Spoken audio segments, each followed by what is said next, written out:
Hello and welcome to another edition of Insight, the Greater Cleveland Partnership feature that focuses upon areas of interest to the Greater Cleveland business community.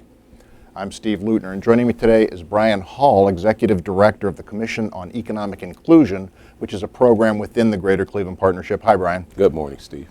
Brian, today you and I are going to be talking about economic inclusion, specifically a step or steps that the Cuyahoga County government is taking. Can you set this up, give a little bit of context, and then just explain what's going on with this at the county level? Sure. The county administration announced that they'd be introducing a set of ordinances for council to review regarding enhancing inclusion in county purchasing and contracting.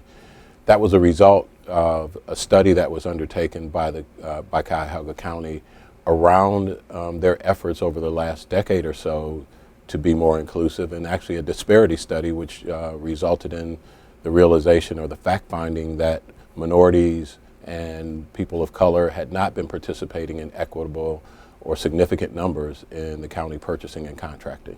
So what's happening now as a result of this is there's actually been 4 specific pieces of legislation that have been crafted and now being debated that will address this? That's correct. So the county is looking at 4 ways right now to try to address some of those disparities. Council is certainly taking its time to see how they might enhance it. It's great to see the support that this effort is getting, not just from the Greater Cleveland Partnership, but from other institutions like the Construction Employers Association and the Building and Trades Organization here in town as well. Now, labor is a supporter of this, is that right? That's correct. So this is part of a broader community benefits agreement, is that right? Yes. Tell me a little bit about that umbrella.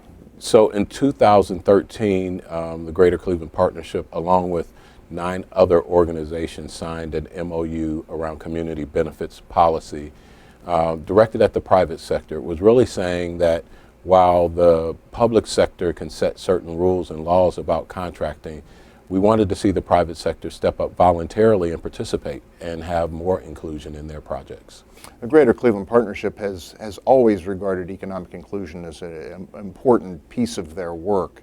Let me ask the more broader general question, Brian. Why is it important to take these types of steps in Greater Cleveland? Well, it's important in Greater Cleveland. It's important in most urban communities that we'd like to see more equitable employment. We'd like to see wealth created. And we want to make sure that distressed neighborhoods are employed and creating tax dollars and participating in our economy more fully. And I think that's important because businesses need talent. And in order to get the best talent, we should be looking in all pools for that talent. This is important stuff. Yes, absolutely. Thanks very much, Brian. Thank you. And thanks for watching another edition of Insight. In the weeks and months to come, we'll be exploring more issues of importance to the Greater Cleveland business community.